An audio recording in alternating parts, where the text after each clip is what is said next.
और मैं ऐसा मानता हूं कि थोड़ा इसको संशोधन कर सकते हैं। प्राणी नहीं, प्राण है ये देश का। और हम ये कहते हैं ना जानवर, जानवर नहीं, जान है इस देश की। भारत को अगर भारत की जान है तो ये गाय है, भारत की प्राण है तो ये गाय है, ये है तो हम हैं। कई बार मैंने लोगों को ये कहते सुना है हम गाय पालते हैं, उनको हाथ जोड़कर कहता हूं कि आप गाय नहीं पालते, गाय आपको पालती है। ये अहंकार मत करिए अपने मन में कि हम गाय पालते हैं। आपके मन में विनम्रता आनी चाहिए कि गाय हमें पालती है। आप क्या पालेंगे जी, वो तो भगवान की है, आपकी हैसियत नहीं उसको पालने की। वो तो भगवान की कोई कृपा हो गई आपके ऊपर जो आपको दे दी उसने। तो ये कृपा आप सब पर हो तो इसके लिए कुछ प्रयास करें। आप बोलेंगे जी क्या करें? सबसे पहला प्रयास कि गाय का कत्ल रुके। गाय का कत्ल रुकने में आप कहेंगे जी हम क्या कर सकते हैं? आप बहुत बड़ा काम कर सकते हैं। वो ये कि आप अपने जीवन में एक संकल्प ले लो कि जी दूध पिएंगे तो गाय का ही पिएंगे। मुझे बाबूजी 3-4 दिन से एक जानकारी दे रहे हैं। एक राधा कृष्ण बजाज जी उनके यहां आया करते थे। राधा कृष्ण बजाज का नाम शायद आपने सुना हो, बहुत बड़े गांधीवादी नेता रहे, विनोबा जी के साथ रहे और आजादी के आंदोलन से इस देश को संभालने और संवारने में लगे रहे। उन्होंने संकल्प ले रखा था जी दूध पीऊंगा तो गाय का ही। तो ये बाबूजी बताते हैं कि इनके घर आते थे तो गाय का ही दूध पीते थे। अब मैं सोचता हूं कि राधा कृष्ण बजाज जैसा संकल्प सब ले लें कि जी दूध पिएंगे तो गाय का ही पिएंगे, पिएंगे ही नहीं भैंस का, पिएंगे नहीं डेयरी का, गाय का ही पिएंगे। तो आप जितने लोग यहां बैठे हैं, अगर आपने ये संकल्प ले लिया कि रोज गाय का ही दूध पिएंगे तो इसी चेन्नई में गाय पालने वालों की लाइन लग जाएगी, आप देखना। क्योंकि मैं बार बार कह रहा हूं आज का मार्केट कंज्यूमर मार्केट है,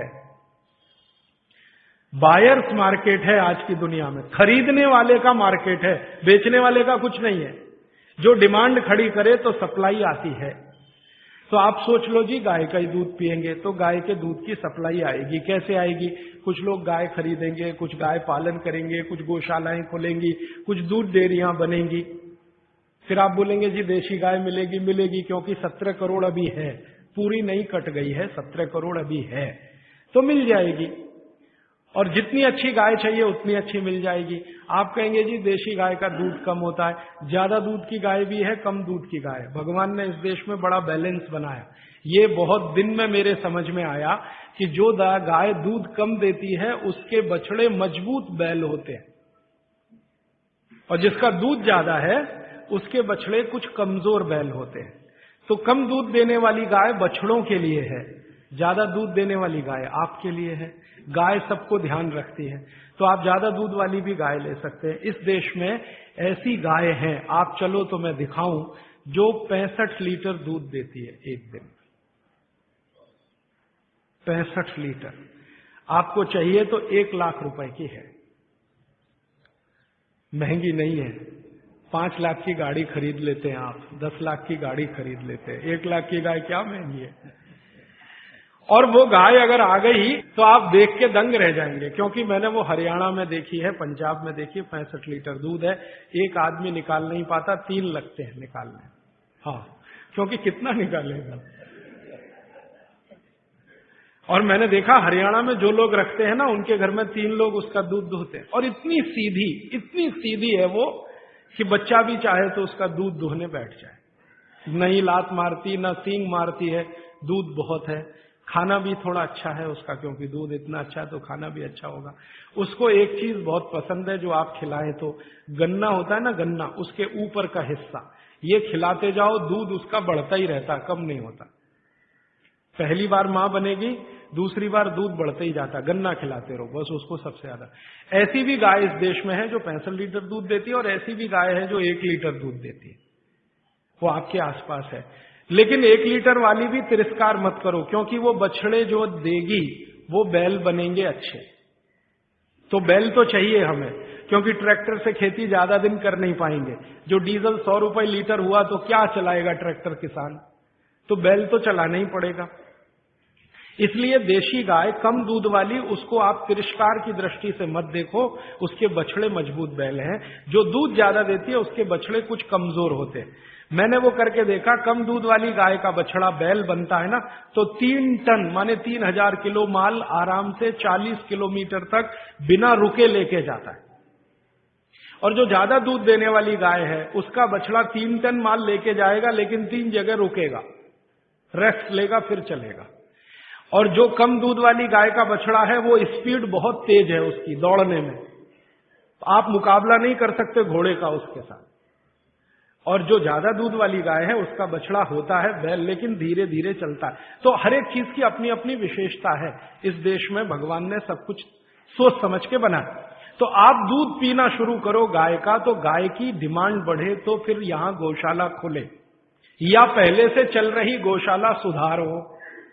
फिर आप बोलेंगे जी रखेंगे कहां? चेन्नई के आसपास इतनी जमीनें हैं, बहुत सारे गांव हैं, बहुत सारी जमीनें हैं, आप कहीं भी ले सकते हैं। और ये विदेशी कंपनियां आके चेन्नई के आसपास जमीनें खरीद रही हैं, तो आप क्यों नहीं खरीद सकते गाय के लिए? तो आप सब मिलकर, मेरा तो ऐसा भावना है कि एक समिति बना लो या तो एक ट्रस्ट बना लो, 200-400, 500, 1000, 2000 गाय रख लो। संभालना कैसे वो मेरे जैसे लोग आपको बताते रहेंगे। और कोई भी गाय का वारिस हो सकता है। 10-10 हजार रुपए इकट्ठा करो, एक एक गाय आपके नाम से वहां रहे, घास चारा खिलाने वाला और उसकी साथ संभाल करने वाले जितने लोग चाहिए कहीं ना कहीं से मिल जाएंगे। क्योंकि गाय पालन करने के लिए मन में जो भक्ति है ना, वो बहुत लोगों में अभी भी बची हुई है। ऐसे बिहार में मैंने हजारों लोग देखे हैं जो गाय पालन के लिए कहीं भी जाने को तैयार है। उत्तर प्रदेश में है, तो वो आ जाएंगे, आपकी गायों को संभालेंगे। उनको पुण्य चाहिए, मोक्ष चाहिए, आपको दूध चाहिए, दोनों का मेल हो जाएगा। तो पालने वाले भी मिल जाएंगे, गाय भी मिल जाएगी। बस आप तो संकल्प कर लो जी कि हम तो करेंगे।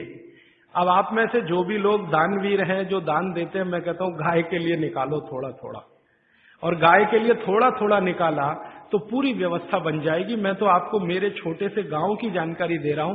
मैं बहुत छोटे गांव में रहता हूं, सेवाग्राम उसका नाम है, गांधी जी का बसाया हूं। तो गांधी जी का असर अभी तक उस गांव पर है। गांधी जी गाय को बहुत प्रेम करते थे, तो उस गांव के जितने भी किसान हैं वो गाय ही पालते हैं। मैं जिस छोटे से गांव में रहता हूं, उस गांव के आसपास के 40 गांव में 56,000 गाय है। आसपास के 40 गांव में 56,000 गाय।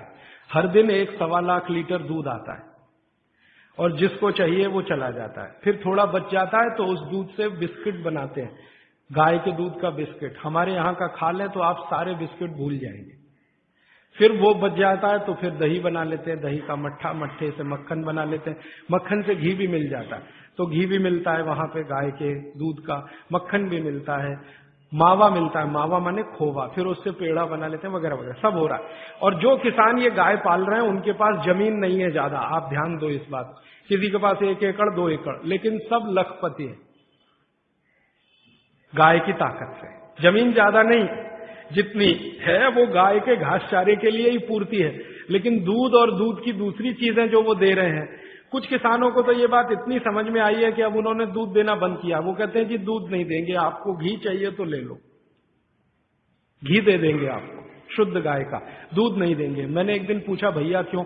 तो उसने कहा ये जो दूध हम दे देते हैं तो हमारे पास कुछ नहीं बचता, जो घी देंगे तो मट्ठा तो बचेगा कम से कम। देखो कितनी इंटेलिजेंसी। वो आदमी यूनिवर्सिटी में नहीं गया, एग्रो इकोनॉमिक्स उसने कभी नहीं पढ़ा। वो कह रहा है कि जो दूध दे दिया तो मेरे पास तो कुछ बचता नहीं है, मैं मट्ठा तो बचा सकता हूं अगर घी दूंगा आपको। मट्ठा मैं पीऊंगा, मेरे बच्चे पिएंगे, बचेगा तो गाय पिएगी, घी आप ले जाओ। तब मुझे समझ में आया कि हमारे देश में कहते थे ना, दूध बेचा नहीं जाता, ऐसा कहते हैं ना पुराने लोग। दूध बेचना पूत बेचने जैसा है। बच्चे को नहीं बेच सकते तो दूध भी नहीं बेच सकते। तो वो शायद कहावत इसलिए बनी होगी कि आप अगर दूध बेचते रहोगे तो कुछ बचेगा नहीं, तो दूध बेचो मत। दूध की बनाओ दही, दही का बनाओ मट्ठा, मट्ठे से निकालो मक्खन, घी बेचो। तो घी बेचो तो भाव भी अच्छा है। 180 रुपए किलो तो हमारे यहां मिलता है, लेकिन वही घी बंबई जाता है तो 500 रुपए किलो बिक जाता है। बेंगलोर चला जाए तो 600 रुपए किलो भाव है। जर्मनी चले जाए तो 4000 रुपए किलो तक भाव मिल जाता है वही घी का। 180 से लेके 4000 रुपए किलो तक का रेट है गाय के देशी घी का। जर्मनी, वहां अमेरिका वगैरह वगैरह, उनको भी चाहिए, मिलता नहीं, क्योंकि उनके पास देशी गाय नहीं, जर्सी। तो मेरा मानना है गाय का आप थोड़ा पालन, उसका संरक्षण, संवर्धन शुरू कर दो। गौशाला बनाने का काम अगर यहां हो जाए तो आपकी गौशाला को पैसे की तो जरूरत पड़ेगी नहीं, दान के रूप में मैं आपको विनम्रता से कहता हूं, एक गाय जो दूध देती हो, साल की कमाई उसकी 2 लाख रुपए की है और खाने का खर्चा उसका 20,000 रुपए का है। तो 20,000 का खाना खाएगी, 2 लाख की इनकम है। दूध के रूप में, दही के रूप में, घी के रूप में, मक्खन के रूप में, मूत्र के रूप में और गोबर के रूप में, टोटल इनकम 2 लाख की। और जो बूढ़ी हो गई, दूध देना बंद करे तो भी साल की इनकम 1.25 लाख की है, तो भी खर्चा वही 20,000 का है। तो इनपुट कम है, आउटपुट ज्यादा है। इसलिए गाय का बिजनेस भी आप करें, दूध का, गाय से मतलब दूध का, दही का, मक्खन का, घी का, गोबर का, आप शुरू कर दो। मैं आज बोल रहा हूं, 3 साल बाद सरकार बोलेगी इसी बात को कि गोबर गैस प्लांट लगाओ जगह जगह, सिलेंडर में गैस भरो और गाड़ियां चलाओ।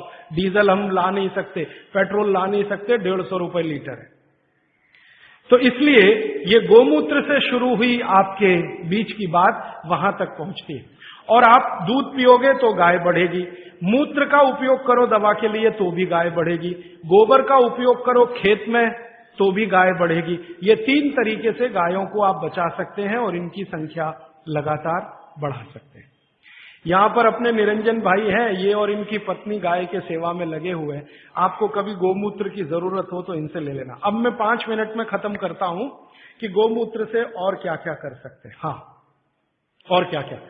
बागवती जी कहते हैं आंख के कोई भी रोग, आंख के सभी रोग कफ के रोग हैं जो आंख में हैं। जैसे मोतियाबिंद हुआ, ये कफ का रोग है। कैटरेक्ट जिसको आप अंग्रेजी में कहते हैं, ग्लूकोमा, ग्लूकोमा एक रोग है ना, काला पानी, काला पानी। रेटिनल डिटैचमेंट एक रोग है जिसका तो दुनिया में कुछ भी इलाज ही नहीं है, रेटिनल डिटैचमेंट का ऑपरेशन भी नहीं है, उसका हो भी तो सक्सेस नहीं है। आप अमेरिका चले जाओ और किसी डॉक्टर को कहो रेटिनल डिटैचमेंट का, तो कहेगा ऑपरेशन कर सकता हूं, गारंटी नहीं है विजन आएगा कि नहीं।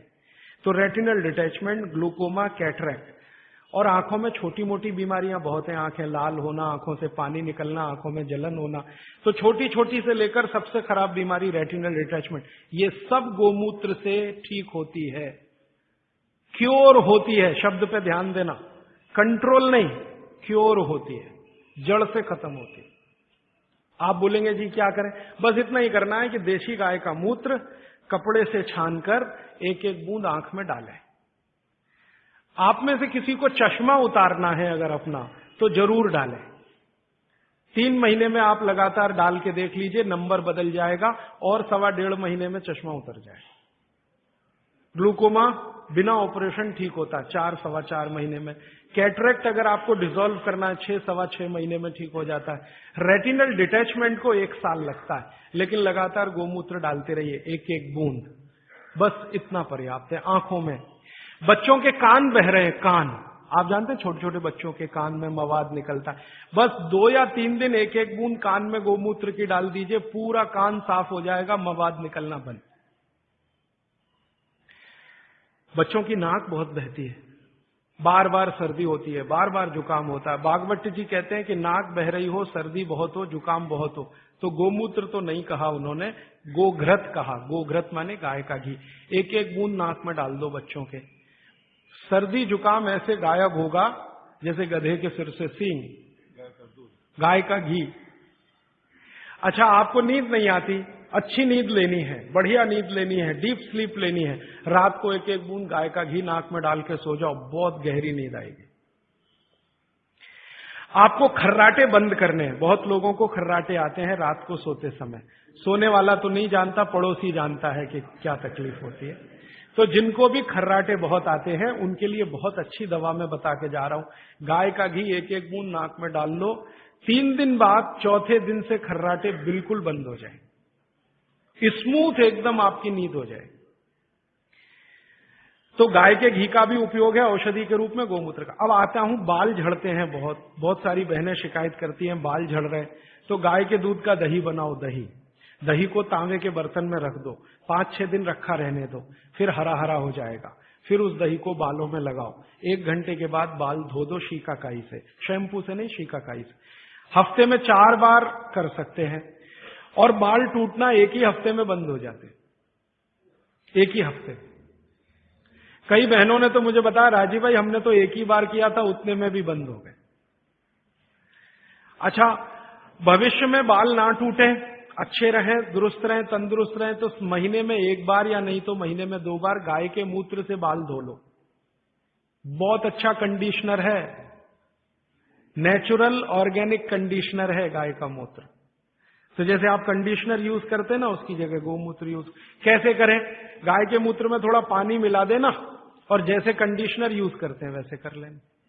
और आगे बढ़ता हूं। बच्चों की पसलियां बहुत तकलीफ की स्थिति में हो, बच्चों की आप कई बार महसूस करते हैं ना, उनको बलगम जमा हो गया, कफ जमा हो गया, तो ऐसे बच्चों को 1 चम्मच गोमूत्र पिला दो, एक ही दिन के बाद वो सारा कफ उतर जाएगा। आपको पीना है तो आप भी पी लो, आधा कप तक पी सकते हैं। फिर उसके बाद मूत्रपिंड के जितने भी रोग हैं, मूत्रपिंड के रोग आप सब समझते हैं, किडनी के फेलियर के और किडनी के तकलीफ के, ये सब में बहुत अच्छी दवा है गोमूत्र, उपयोग करो। गाय का मूत्र आधा कप, किडनी फेलियर के सब केसेस में आप उपयोग कर सकते हैं। मूत्र के कोई भी रोग में उपयोग कर सकते हैं, जैसे पेशाब थोड़ा थोड़ा आता है, गोमूत्र पीना शुरू करो, खुल के आएगा। पेशाब में जलन होती है, गोमूत्र पीना शुरू करो, जलन बंद। पेशाब कई बार लाल रंग का आता है, गोमूत्र पीना शुरू करो, नॉर्मल कलर होगा। मूत्र के लगभग 22-23 रोग इस अकेले गोमूत्र से ठीक होते हैं। फिर आपको कब्जियत बहुत है, कब्जियत, पेट साफ नहीं हो रहा है, 3 दिन गोमूत्र पी लो, आधा आधा कप, चौथे दिन से एकदम पेट साफ होगा, एकदम पेट साफ। फिर आपके शरीर में 20 रोग हैं, वात के, कफ के, पित्त के, आप उसमें उपयोग कर सकते हैं। पित्त के रोगों के बारे में बागवती जी की एक बात याद रखना कि गोमूत्र पित्त के रोगी जब भी लें तो वो घी का उपयोग ज्यादा करें। पित्त के रोगी आप समझते हैं गैस बन रही है, एसिडिटी, ये लोग अगर गोमूत्र पिए पित्त ठीक करने के लिए तो घी ज्यादा खाएं, बस इतना ही निवेदन है उनका। बाकी वात और कफ वाले तो कुछ भी करें। तो बाल में उपयोगी, शरीर में गोमूत्र की मालिश करो आप, तो आपकी त्वचा पर जितने भी सफेद सफेद धब्बे हैं ना, सब चले जाएं। आंखों के नीचे डार्क सर्किल है, रोज सुबह ऐसे ऐसे गोमूत्र लगा लिया करो, डार्क सर्किल चले जाएंगे आप। खाज हो गई, खुजली हो गई, एक्जिमा हो गया, थोड़ा मालिश कर लो, सब खत्म हो जाए। तो ये गाय का मूत्र अद्भुत है। अब इस गोमूत्र को ज्यादा आज के समय में लोगों ने उपयोग करने के लिए एक टेक्निक डेवलप की है कि प्योर गोमूत्र मिले तो वैसे सबसे अच्छा होता है, लेकिन क्या करते हैं आजकल के गोमूत्र को उबालते हैं तो उसकी वाष्प बनती है, वाष्प को ठंडा करके अर्क बनता है। अर्क तो आप समझते हैं, तो गोमूत्र अर्क भी इस्तेमाल हो रहा है। लेकिन मेरा कहना है कि प्योर मिले तो सबसे अच्छा, नहीं मिले तो अर्क ले सकते हैं, नहीं मिले तो, लेकिन अर्क ज्यादा नहीं लेना। अर्क सूक्ष्म मात्रा में ही लेने के लिए भागवत ने नियम दिया है।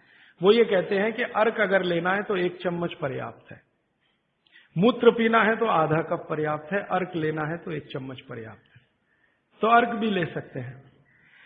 अब बहुत लोग अर्क बना रहे हैं गोमूत्र का, आपको जो अच्छा लगे ले सकते हैं। ये निरंजन भाई भी बना रहे हैं, इनसे भी ले सकते हैं, ये यहीं पर इनकी गौशाला चलाते।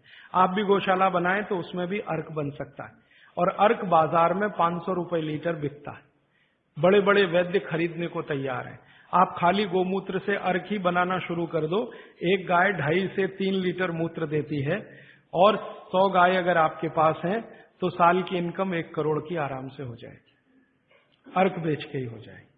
अर्क के बाद जो बचता है ना, जिसको हम कचरा समझते हैं, उससे साबुन बनता है, साबुन, और इतना अद्भुत है वो साबुन कि शरीर के त्वचा रोग खत्म कर देता है।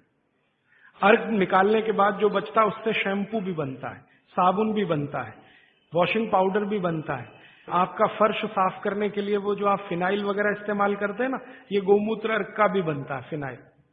गाय के गोबर से टाइल्स बनना शुरू हो गए इस देश में, टाइल्स समझते हैं, जो छत में लगाते हैं, और वो लगा दो तो टेम्परेचर 5 डिग्री कम कर देता है, टेम्परेचर 5 डिग्री कम कर दे। तो ऐसी अद्भुत गाय भगवान ने हमको दी, प्रकृति ने दी, इसका संरक्षण संवर्धन हम करें, मूत्र का उपयोग करें, गोबर का उपयोग करें, घी का उपयोग करें, दूध का उपयोग करें, और हर चीज उपयोग करेगी तो मांग बढ़ेगी, मांग बढ़ेगी तो गाय आएगी। आप भी गाय रख सकते हैं, भारत में बहुत लोगों ने गाय रखी है, और कई लोग तो ये सुन सुनकर कार बेच के गाय ले आए स्कूटर बेच के गाय ले आए, मोटरसाइकिल बेच के, क्योंकि वो कहते राजीव भाई आप ही बोलते हो 10 साल के बाद मिलेगा कि नहीं डीजल पेट्रोल, भरोसा नहीं, फिर ये कार करेगी क्या, बैलगाड़ी में लगा के ले जाना पड़ेगा, तो पहले ही गाय ले आओ तो गोबर गैस तो मिल जाएगी, गैस मिल जाएगी तो डीजल ना मिले तो भी कार चल जाएगी, पेट्रोल ना मिले तो भी कार। तो ये सब मैंने आज आपको कहा। भागवत चिकित्सा का एक पूरा चैप्टर इस पर है, गोमूत्र पर, मैंने उसके कुछ सूत्र आपको बताए। आप आज से ही इनका पालन करें अपने जीवन में और सुखी रहें, निरोगी बनाएं। ये जितनी भी बातें मैंने कही हैं ये किताबों में है। गोमूत्र चिकित्सा पर विशेष किताब हमने बनाई है, उसमें भागवत के 64 सूत्र हैं, सब तो नहीं लिए, 64 सूत्र हैं, वो आप चाहें तो ले जा सकते हैं। और वो पुस्तक पर मेरा कॉपीराइट नहीं है, सबको कॉपी करने का राइट है। आप क्या करें, उस पुस्तक को अपने नाम से छपा लें, हमारा नाम निकाल के अपना लिख लें, तो मैं कभी मुकदमा करने नहीं आऊंगा, क्योंकि मैं मानता हूं ये बात जल्दी से जल्दी ज्यादा से ज्यादा लोगों तक पहुंचे। तो हमारा लक्ष्य है गाय बचे और भागवत चिकित्सा में गोमूत्र का उपयोग होने लगे, मेरा लक्ष्य तो वो है। पुस्तक ज्यादा लोगों तक जाएगी तो तभी ये हो पाएगा। और मैं अकेला कितनी छाप छाप के बांटूंगा, मेरी एक लिमिट है, लेकिन सब अगर यही करने लग जाएं तो लिमिट टूटेगी, ज्यादा लोगों तक पहुंचेगा। इस पे सीडी भी बनाई है, पुस्तक भी है, आप चाहें तो ले लें। अभी प्रश्न आपके, आज समय थोड़ा ज्यादा ले लिया मैंने, माफ करिएगा जी। प्रश्न, एक सवाल यह है कि आपने कहा कि गोमूत्र में सबसे ज्यादा कर्क्यूमिन है, लेकिन हल्दी में भी कर्क्यूमिन है। हाँ, वो कल बात करने वाला है। हल्दी की बात कल आएगी। हल्दी में भी बहुत कर्क्यूमिन है और एंटी कैंसरस सारी प्रॉपर्टी हल्दी में है। और दूसरी बात यह है जी कि जैसे त्रिफला चूर्ण है, मेथी है, गोमूत्र है, तो ये क्या क्या चीज सुबह में लोग लें, क्या क्या पिए? हाँ, क्या क्या लें? अच्छा देखिए, ये सवाल बहुत अच्छा है, ये सवाल प्रदीप भाई का बहुत अच्छा है कि इतनी सारी चीजें अब आपके सामने हैं, सवेरे क्या क्या लें। तो मैं आपको एक छोटी निवेदन, ये विनती के रूप में करना चाहता हूं कि 30 तारीख को सुबह मैं एक सेशन करना चाहता हूं आपके साथ इसी भवन में, वो यही प्रश्न का उत्तर देने के लिए, क्योंकि ज्ञान जब बहुत ज्यादा हो जाता है ना, तब हमारे सामने सिलेक्शन की समस्या आती है कि हम क्या क्या करें। अब सवेरे लेने के लिए इतनी चीज हो गई है, तो आप 2 दिन इंतजार कर लें। 30 तारीख का सेशन में इसी के लिए करने वाला हूं कि जितना आपके पास ज्ञान आ गया, अब इसमें से सेलेक्टिव कैसे हो, कौन कौन सी 1, 2, 3 चीजें करें जो आपके लिए पर्याप्त हों, वो मैं आपकी प्रकृति, स्वभाव और चिकित्सा रोग के हिसाब से बताऊंगा। जैसे वात वाले हैं वो क्या क्या कर लें, पित्त वाले हैं वो क्या क्या कर लें, कफ वाले हैं वो क्या क्या कर लें। और ये जो सारा बोला है इसका समअप भी 30 तारीख को सुबह 7 बजे से 9 बजे के इसी सेशन में मैं करूंगा। गाय के बारे में आपने बहुत कुछ बताया, अच्छा है। गाय का पंचामृत जो होता है वो इतना शुद्ध होता है जिसकी कोई हद नहीं। सही बात। मैंने इसका सदुपयोग किया है 5 चीजों को, जिसको मिलाकर के आप ले तो जिंदगी भर की जैसी जैसी बीमारी हो वो आपकी दूर हो जाती है। उसके बारे में आप बताते हैं। गाय का दूध, गाय का घी, गाय का मूत्र, थोड़ा गाय के गोबर का रस और ये सब मिलाकर थोड़ा गुड़, ये है पंचामृत। इसमें गुड़ की जगह शहद भी मिला सकते हैं, क्योंकि दूध में वैसे शहद नहीं मिलाते, लेकिन गाय के मूत्र के साथ चलता है। घी में शहद नहीं मिलाते, लेकिन गाय के मूत्र के साथ चलता। तो पंचामृत बनाने की विधि पुस्तक में है, आप ले लो। ये पंचामृत का इनका जो रिजल्ट है वो पूरे देश में वैसा ही रिजल्ट है। वात, पित्त, कफ तीनों पर एक साथ काम करता है, बहुत गहराई से असर करता है। अबनॉर्मलिटी इन हार्मोन्स, उसका कोई क्योर है? हाँ बिल्कुल है। आप इसके लिए मुझे व्यक्तिगत रूप से मिलेंगे? जरूर, मैं आपको लिख के देता हूँ। जरूर जरूर। देखिए, मेरे पास एक लिखित चिट्ठी आई है, बहुत खुशी की बात है।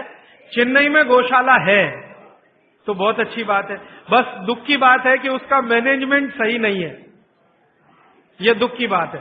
तो आप गौशाला वालों से मिलके उसका कुछ मैनेजमेंट सुधार लो और मेरी तरफ से गारंटी दो कि एक भी गाय घाटे का सौदा नहीं है, दूध दे या ना दे। सेक्रेटरी है, बहुत अच्छा है जी, आप बोलेंगे? इनको माइक दे दीजिए जरा। चेन्नई में पिंजरापोल है जहाँ करीब 250 गाय है। ये सब बुड्ढी गाय है जो दूध नहीं दे रही है, ठीक है। और हम इनका पालन कर रहे हैं। ठीक है। आप जैसे लोग बोलते हैं कि मैनेजमेंट बराबर नहीं है, ये बात नहीं है। वही लोग बोलेंगे या तो उनको दूध नहीं मिल रहा है, अगर वहां आके आप पर्सनली आके देखें तो आपको मालूम पड़ेगा कि मैनेज कैसे किया जाता है। कहना बहुत इजी है लेकिन करना बहुत मुश्किल है। इसलिए आपसे विनती है कि आप सब लोग वहां आइए, देखिए, और हमें किस तरह का सहयोग दे सके आप सहयोग दीजिए। धन्यवाद। बटाटा नहीं खाना, नहीं सुबह सुबह खाना तो वेट नहीं बढ़ेगा, रात को खाओ तो वेट बढ़े। पराठा रात को नहीं खाना, सुबह खाना। आप थोड़ा या तो चूना खा लो, और आज जो बोला है थोड़े दिन या तो गोमूत्र पी लो, एलर्जी सब तरह की ठीक हो। चूना खाने के लिए 1 ग्राम चूना दही में मिला के या मट्ठे में मिला के, छाछ में, नहीं तो पानी में मिला, नहीं दिन में सुबह। गुस्सा नहीं आए, गाय का घी नाक में डालो, गुस्सा नहीं आएगा। गाय का घी नाक में डाल के सोना। एक दिन में अगर आप मेहनत का काम करते हैं, रात को मैं बोल रहा हूं, मेहनत का काम करते हैं, मजदूरी करते हैं, तो 8 घंटे नींद चाहिए। मेहनत करते 8 घंटे, और अगर मेहनत नहीं करते सिर्फ बैठने का काम है तो 6.5 घंटे, 6 से 6.5 घंटे। गोबर गैस, गाय की गौशाला जो होती है ना, जहां गोबर है वहीं पर ये गोबर गैस बनती है, और वहीं से सिलेंडर में भर के हम सबको दे सकते हैं। गोमूत्र वैसे ताजा हो 48 मिनट में पी लेना चाहिए। बोतल में भर के 4-5 दिन तक रखें, कांच की बोतल। बीपी के लिए सबसे अच्छा मेथी दाना, रात को पानी में डाल के, हाँ